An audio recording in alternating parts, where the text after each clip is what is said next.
Ako'y isang Pinoy, sa puso't diwa, Pinoy na isinilang sa ating bansa. Ako'y hindi sanay sa mga wikang mabanyagan. Ako'y Pinoy na mayroon sariling wika. Wikang pambansa ang gamit kong salita. Bayan kong sinilangan, agad ko aking kalayaan.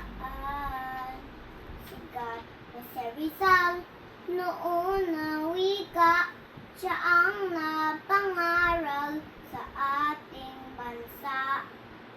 Ang duraw pagmahal sa sariling wika ay higit pa ang amoy sa mabahong isda.